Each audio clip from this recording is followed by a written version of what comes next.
left on site, which remains today, to address what we call hotspots or flare-ups. A hotspot is going to be an area that has smoldering material. A flare-up will occur within those areas when they reach an ignitable point and you'll see active flames. We have seen numerous occasions, as I've just described, from Saturday at 2 o'clock to today. We are addressing 3 locations within the footprint of 45C that continue to flare up. We are addressing those defensively with water monitors. Those are monitors that are outside the footprint that are delivering water from outside to the actual source. We are hopeful that we will have all these hotspots completely out and mitigated within the week's end. Again, this is being speculative that we're going to be able to have that accomplished, but based off of our observations, that is what we are shooting for. At this time, our investigators are waiting for the time when all the flare-ups are completely eliminated, all the hotspots are eliminated, at which point they will start the very tedious, scientific, and time-consuming process of delayering the tons of material that have collapsed down to the base footprint of that pier to establish what is known as an origin. An origin of the fire will be determined by our investigators, at which point they will start to work on a cause that would be within that point of origin. Again, this is a time-consuming scientific process that our investigators pride themselves on getting right, which is due to this community. At this time, the recovery phase, including any environmental impacts, will be handled by outside agencies within the city of San Francisco other than the fire department, whose responsibility is suppression, mitigation, and investigation. Before taking any questions, I would like to have Randy Quesada from the SF Port give an update on their end. Thank you, Lieutenant.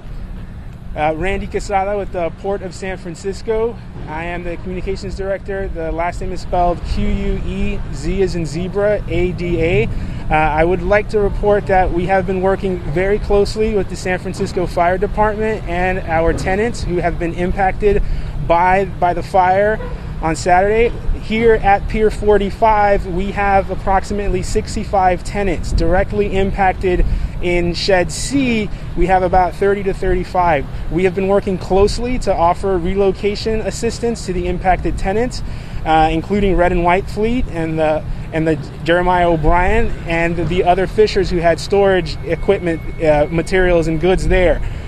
In our other sheds, B and D, we have been working closely with our tenants, keeping them informed daily about our operations. At this time, we have started cleaning operations and are working methodically through each of the bays within Shed B and D to make sure that they're all cleaned. At this point, as we clean each shed, we are giving an opportunity for tenants to come back to move product in and out.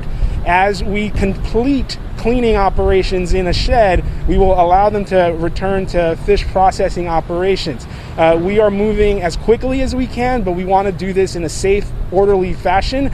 We have increased the number of crews that are available to help clean each facility so we can get through more quickly. But as I said, we are working with all deliberate speed to do this, but we want to do this in a safe manner, and we appreciate the patience of the public, of our tenants, and the community as we do this. We are working together in partnership with the San Francisco Fire Department and the rest of the city family. We have made introductions and connections to the San Francisco Office of Economic and Workforce Development so that our tenants can start working with them on technical assistance and any other disaster relief support that may be available. And with that, I will stop and turn it back over to Lieutenant Baxter. Thank you, Randy. We'll take questions at this time. Lieutenant Baxter, tell me, have the inspectors already interviewed all 4 of the volunteers who were on the kitchen warehouse or on the O'Brien regarding the fire, and were able to ascertain anything what may have led to the fire? So the question is have our investigators spoken to a specific group of individuals who were here early on during the fire, and has that led to more information that will assist our investigators during this process? At this time, our fire investigators have compiled a list of individuals that they are going to be talking to as witnesses or people who have observed this incident. As to those specific individuals, I'm sure our investigators have that information, but we're open to wrapping around with you if you have that information, and we will share that with our investigators. But again, I know that our investigators were here at 4:30 in the morning, the day of this incident. They are very thorough. They have spoken to a number of individuals. This is an ongoing investigation, and we will be able to share that at a later time.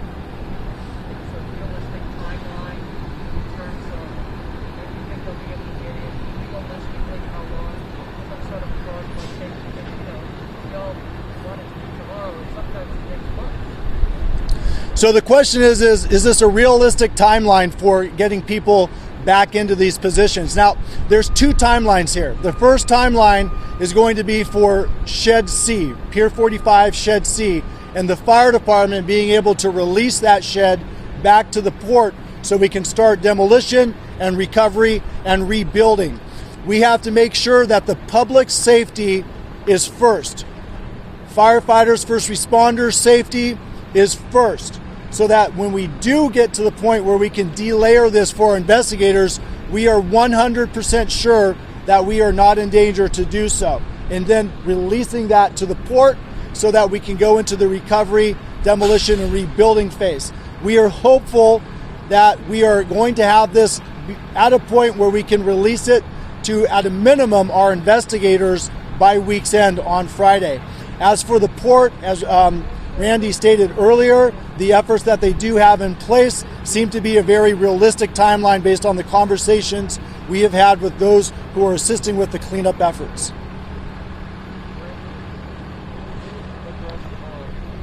What's happening with the SS Jeremiah O'Brien now? Would you ever moved on for it at this point, or where is it going to go this afternoon? The question was about the SS Jeremiah O'Brien. The SS Jeremiah O'Brien was saved because of the heroic efforts of the San Francisco Fire Department. She's a national treasure. She's one of the last two Liberty ships that are out there, and we are grateful and fortunate that she's still here. And this afternoon she will be moving to another location here on port property to Pier 35 North. Yes.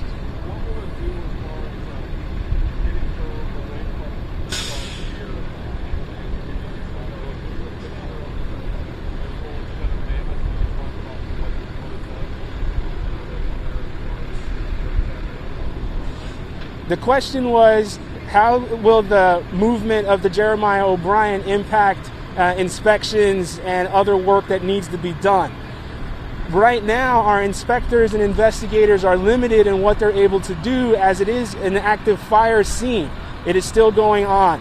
As we make the area safe and get closer to be able to get boots closer to the ground, we'll be able to get closer to have visual inspections and other inspections of things like the concrete and the decking underneath and the aprons. Right now, we have not been able to do that, and having clearer access to the site will enable us to have much better inspections. What about the loss of the fishing equipment itself? Well, one of the industry analysts said that she was estimating $4 to $5 million in lost equipment, and two-thirds of the equipment used in the crabbing and salmon industry here off this pier. Is that right? The question was about the loss of the equipment in Shed C that was burned in the fire. At this point, the investigation is at the very beginning. We have not been able to get investigators out onto the ground. It's still an active fire scene, but we understand and we know from talking to our tenants that there has been a dramatic loss, and there was significant amount of equipment. We had, anywhere in the neighborhood of 30 or so tenants in there that were storing gear. Some had a lot of gear, some had less. And we know that this gear has been lost, and it is something that is a tragedy, and we're working with our tenants to connect them to resources as best as possible.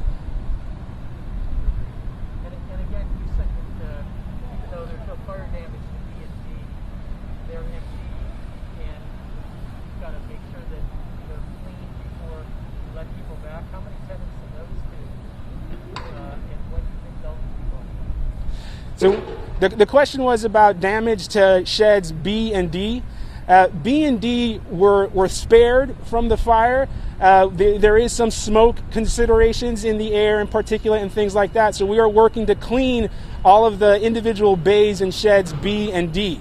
At this point, we have about 30 or so tenants in those facilities, and we are working methodically to clean each bay, starting in B. We were able to already clean 3 last night. We have workers cleaning 2 right now, more on the calendar for the rest of the day and the rest of the week. As I mentioned, we are working quickly, but our goal is to work safely. And we want to make sure that we're able to do that for each bay before we resume fish processing. At this point, as each bay is cleaned, we're asking that tenants are able to come in to move product, materials, and things of that nature, but to not process at this time until each bay in the shed has been cleaned.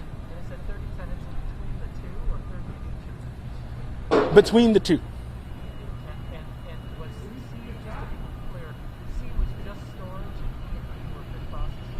Shed C had office space for the red and white fleet and some storage space for the Jeremiah O'Brien and storage for lots of the fishermen in the area.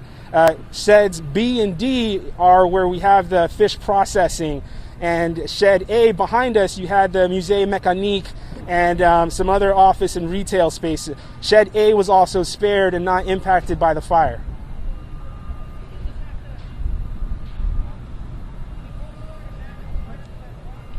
Do we have any more questions? After the scene is cleared by the end of the week, how long is the investigation expected to last?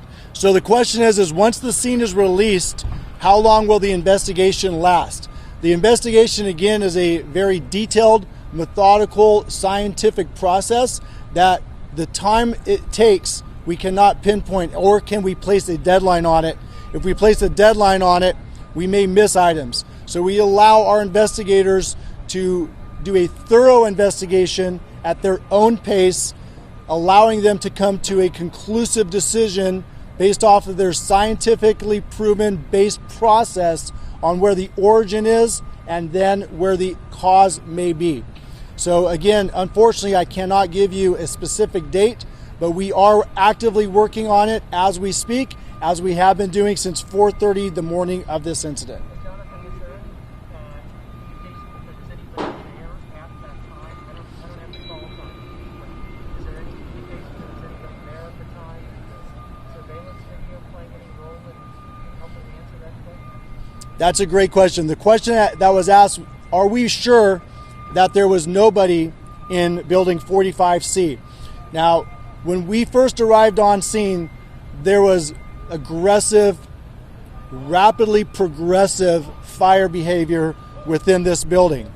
Our rescue teams and some fire rescue teams entered the building to do a quick, rapid preliminary search with negative findings. They were pushed out of this fire by the heat and by the flames themselves.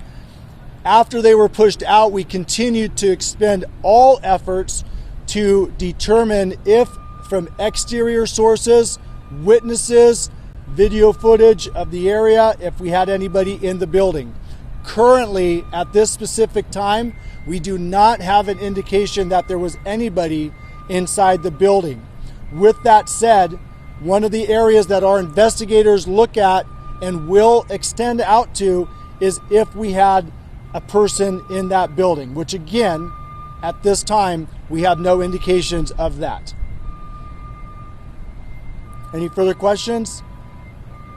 In closing, the fire department and the port want to thank the outpouring of amazing San Francisco, California State, national and international praise, thanks, and appreciation to our efforts at extinguishing this and now in mitigating this, moving into the recovery phase. We hear your messages and we thank you. That's all.